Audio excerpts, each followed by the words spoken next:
정부와 여당이 9월부터 손실보상제를 도입하되 기존의 손실에 대해선 소급 적용하지 않기로 했습니다. 그동안 소급 적용을 요구해왔던 소상공인과 자영업자들의 반발이 예상됩니다. 이와 관련해서 김기홍 전국 자영업자 비대위 공동대표와 함께 자세한 이야기 나눠보겠습니다. 어서 오십시오. 네, 안녕하세요. 대표님, 코로나19 상황이 장기화되면서 자영업자분들의 고충이 갈수록 커지고 있는데 지금 현재 어떤 부분이 가장 힘듭니까?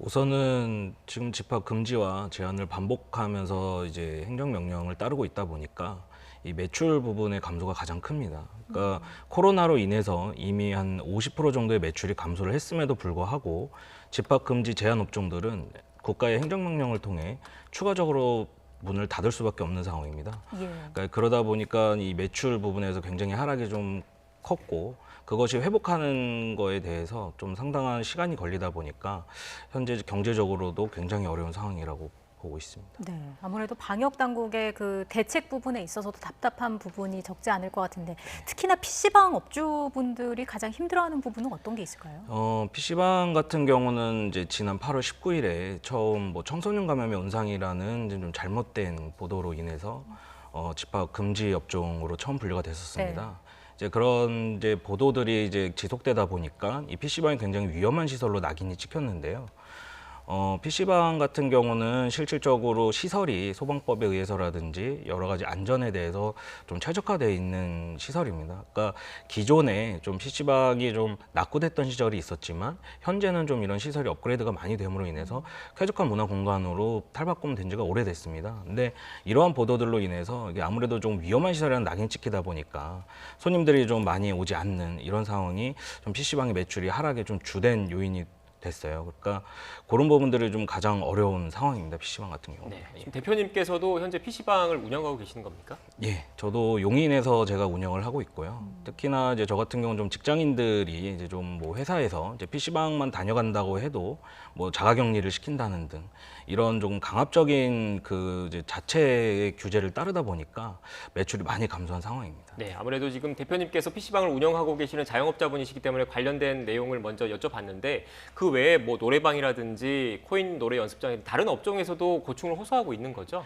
예, 맞습니다. 그러니까 앞서 말씀드렸듯이 그 정부에서 이제 방역 대책을 이제 세울 때 이런 집합 금지 제한 업종에 대한 어떠한 뭐 대책이나 보상을 마련하지 않은 채 그냥 행정명령으로 무조건 문을 닫아라. 만약 행정명령 어길 시에는 과태료를 부과한다든가 영업을 정지시킨다라든지 이런 강제적인 조치 사항이 굉장히 많이 잇따랐습니다. 그러다 보니까 자영업자들 같은 경우에는 어떠한 준비도 할 수 없고 어떠한 대책도 없이 그냥 문을 닫는 상황밖에는 닫는 상황이었거든요. 그러니까 이런 상황에서 집합 금지 제한 업종들은 굉장히 힘듦을 호소하고 있죠. 네. 오늘 오전에 그 나온 내용이 있습니다. 소급 네. 적용은 하지 않고 대신 추가로 피해 지원을 하겠다라는 입장을 당정이 오늘 정리를 했는데 이 부분은 어떻게 들으셨습니까? 우선은 사실 민주당에서도 굉장히 좀 적극적으로 소급 적용을 해야 한다라는 의견이었습니다. 그래서 여당, 야당이 소급 적용에 사실은 저번 달까지만 하더라도 합의를 했던 상황이었었고요. 근데 오늘 갑자기 발표된 거에서는 또 여당이 갑자기 소급 적용을 안 한다라는 이제 말씀을 주셔서 사실 좀 자영업자로서 좀 굉장히 당혹스럽고 그동안에 자영업자들 위해서 노력하신다 했던 것들이 왜 이런 방식의 발언이 나올 수밖에 없었는지에 대해서 좀 의문이 드는 상황이기는 합니다. 그리고 이 소급 적용이라는 것 자체는 저희가 국가에서 행정명령으로 인한 그 행정명령에 따른 합당한 보상을 말씀을 드렸던 건데 이 부분에 대해서 소급 적용 대신 재난지원이라는 뭐 좀 특수한 형태의 또 이렇게 또 들어가는 것 같아서 그 부분이 상당히 좀 안타깝습니다. 네. 일단 정부 여당 입장에서는 그 재원은 한정되어 있는 상황에서 최대한 많이 지원을 하겠다는 방침은 지금 자영업자 대책위원회랑 같은 것 같은데 결국 돈 문제이지 않습니까? 그런데 지금 그 소급 적용을 지금 하지 않기로 한 것은 결국 어떤 시기부터 얼마만큼 각 그 사업자별로 그 손실액이 다르기 때문에 이런 의미가 담겨 있지 않을까 싶은데요. 이것과 관련해서 지금 비상대책위원회 차원에서 가지고 있는 보관, 대안 같은 게 좀 있습니까? 우선 저희 자영업비대위에서 항상 이제 주장했었던 것은 일단 그 재난지원금과 손실보상 소급 적용은 다른 내용이라고 이제 저희는 보는 겁니다. 그러니까 피해를 입은 업종이 있습니다. 뭐 예를 들어서 여행업이라든지 뭐 기타 이제 코로나19가 터짐으로 인해서 많은 업종들이 피해를 봤죠. 그런 피해 보는 업종들에 대해서는 피해 지원이 맞다고 생각을 합니다. 네. 다만 이 소급 적용이라는 것은 국가가 국민의 안전을 위해서 그 자영업자들의 집합 금지라든지 제한이라든지 행정명령을 내린 부분이기 때문에 이건 행정명령에 따른 보상으로 따로 분류를 해서 해야 된다라는 거고요. 그리고 실질적으로 우리가 자영업자들 같은 경우는 집합 금지 업종과 제한 업종 또 그 금지 제한 업종이 아닌 업종들이 나뉘기 때문에 물론 피해 매출액에 따라서 많이 의견은 분분합니다만 저희가 주장하는 것은 이제 국세청에 따른 매출 자료 기준이 분명히 있기 때문에 그 자료를 근거로 이 손실 보상안에 대한 것을 법제화해야 한다. 이제 그런 내용입니다. 네, 네. 그러니까 결국 핵심은 지난해 집합금지 명령이 처음 나왔지 않습니까? 그리고 그 행정명령이 나온 시점도 있고 국세청의 매출 자료도 있기 때문에 그것을 근거로 100%까지는 아니더라도 되도록 지금 피해를 입은 자영업자한테 좀 손실을 보상해 줬으면 좋겠다 이런 말씀이신 거잖아요. 예, 맞습니다. 네. 구체적으로 어느 정도까지 좀 보상이 돼야 한다고 보세요? 실질적으로 이제 헌법에 이제 나와 있는 이제 기존 기타 다른 이제 법안들을 좀 살펴보면 이제 이런 이제 국가 재난 상황이라든지 질병 상황에 맞춰서 뭐 70%에서 80% 크게는 100%까지도 보장을 하고 있는 상황입니다. 그래서 저희 같은 경우는 이 부분에 대해서 자영업자들이 어느 정도 납득할 수 있는 것을 좀 제시를 해달라라고 수차례 요청을 했는데 실적으로 그런 요청에 대해서 TF팀까지도 꾸렸음에도 불구하고 합당한 제안을 주신 적이 없어요. 그래서 금지 제한 업종에 한해서 저희가 정말 이런 수많은 논의를 걸친 끝에 최대한 우리가 납득할 수 있는 보상안을 좀 마련해달라라고 저희가 국회에도 좀 제안을 했었었고요.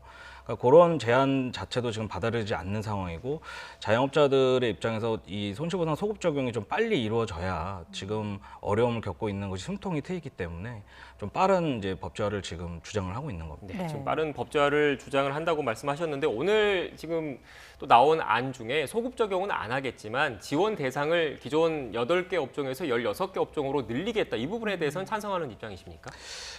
우선은 뭐 재난 지원에 한해서의 피해 업종을 늘리는 거에 대해서 반대를 할 이유는 없다고 생각을 합니다. 왜냐하면 저희가 주장하는 거는 그런 피해 입은 업종까지도 충분히 보상을 해줘야 된다라는 거는 동의를 하고요. 그리고 집합 금지, 집합 제한은 별도의 행정명령을 따른 거기 때문에 그거에 따른 소급 적용을 주장을 하는 거지. 뭐 어떤 업종은 해줘야 되고 어떤 업종은 해주지 말아야 된다라는 얘기가 아닙니다.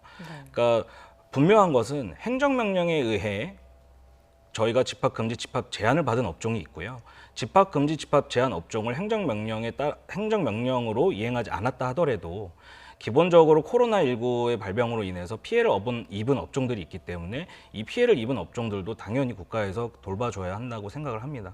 그리고 행정명령으로 인한 것은 또 별도의 그 법안에 관련된 문제이기 때문에 단순히 돈을 뭐 100만 원 준다, 200만 원 준다 이런 문제가 아니라 저희는 법적으로 보호를 받지 못한 거거든요. 그 법적으로 보호받지 못한 것에 대해서 헌법에 대한 위헌에 관련해서 저희가 논의를 하자라는 얘기입니다. 네. 알겠습니다. 오늘 저희가 듣기로는 이 자리에 오시기 전에 기자회견을 하신 걸로 알고 있는데 맞습니까? 예, 맞습니다. 주로 어떤 오늘, 내용들 거론되는지. 오전 11시에 국회에서 당해서 저희 중소상인 이제 시민단체들과 이제 연합해서 저희가 기자회견을 했고요. 기자회견의 주된 내용은 그겁니다. 헌법 제23조에 의거해서 국민의 안전을 위해서 우리가 국가가 행정명령을 인한 우리가 국민을 위해 희생을 했다면 그에 따른 합당한 보상을 해달라.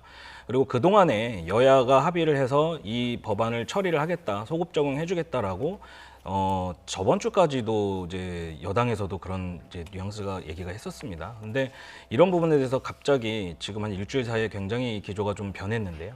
이런 부분에 대해서 저희가 불합리한 거에 대해서 정상적으로 이 부분에 대해서 우리가 주장했던 거 그리고 우리의 주장을 받아주겠다고 했던 그 약속을 지켜달라는 그런 기자회견을 오늘 하고 왔습니다. 네. 대표님 그리고 마지막으로 지금 이렇게 소급 적용 안 하겠다라는 방침, 기본 방침만 세워졌고 실제로 현실화되기 위해서는 여러 상임위 논의라든지 관련 절차가 있을 거지 않습니까? 네. 이 과정에서 지금 비상대책위원회에서는 어떤 대책, 어떻게 대응을 할 것인지 그리고 하나 더 여쭤보고 싶은 거는 지금 정부 여당에서 추경안, 2차 추경안 얘기가 계속 나오고 있고 또 일각에서는 전국민 재난지원금 얘기가 나오고 있거든요. 여기에 대해서는 어떻게 생각하시는지가 궁금합니다. 사실 그동안 지금 이제 5차까지 온 이제 재난지원금 이제 5차를 말씀을 하고 계시는데 필요에 의하다면 전 국민 재난지원금도 좋고요. 뭐 핀셋으로 하는 것도 좋고 다 좋습니다. 하지만 중요한 건 지금 기존의 4차 재난지원금 같은 경우나 하더라도 자영업자를 위한 재난지원금이다라는 뭐 언론의 보도도 많이 있었습니다만 실질적으로 저희 업종 이외에 다른 업종들 포함 4차 재난지원금으로 집합금지 제한 업종이었음에도 불구하고 지원을 받지 못한 업종 아직도 많은 업주분들이 계십니다. 그러니까 이런 부분들이 그러니까 지금 손실보상 그 법안 관련해서 이제 전문가의 TF팀을 꾸렸긴 했지만 실질적으로 이 업종에 대한 의견이 반영이 제대로 되지 않았다. 이런 부분이 상당히 안타깝고요. 앞으로 있을 5차 재난지원금에도 이런 부분들에서 사각지대, 그러니까 집합금지를 당하고 제한을 당해서 피해를 입은 업종임에도 불구하고 또 그 이외에 여행업이라든지 코로나 발병으로 인해서 피해를 입은 업종임에도 불구하고 너무나도 그 산술적인 그냥 계산으로만 지원을 이제 받다 보니까 실질적으로 보상을 받지 못하는 업종들이 굉장히 많이 있습니다.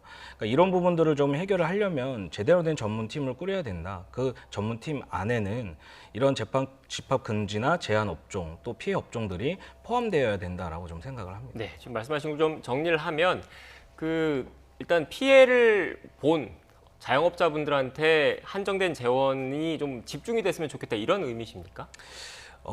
우리가 먼저다 누가 후자다라는 개념은 없고요. 네. 그러니까 추경을 통하든 국채 발행이라든지 여러 가지 부분에서 이 재정은 해결할 수 있다고 저는 생각을 합니다. 그리고 기존의 자영업 비대위에서 이 손실보상 소급정액에 대한 그 안을 제시를 했을 때도 그 충분히 국민들이 공감할 수 있는 예산 안에서 저희가 처리를 해달라고 요청을 했었던 거고요. 그러니까 어떠한 업종, 어떠한 그 뭐 다른 업종이라든지 이런 식으로의 분류라는 걸 말씀드릴까, 국민이 먼저냐 자영업자가 먼저냐를 분류하자라는 얘기가 아니라 필요한 곳에 먼저 지원을 하고 그리고 그거에 따른 이제 합당한 그 이제 보상안이라든지 이런 부분도 같이 마련돼야 된다고 생각을 하는 겁니다. 네. 그러니까 재난지원금이라는 것은 말 그대로 재난이 발생한 거에 대한 피해를 입은 것에 대한 지원입니다. 그러니까 그것은 전 국민에게 해당이 될 수도 있는 부분이고요. 피해 업종에도 해당이 될 수 있는 부분이고요.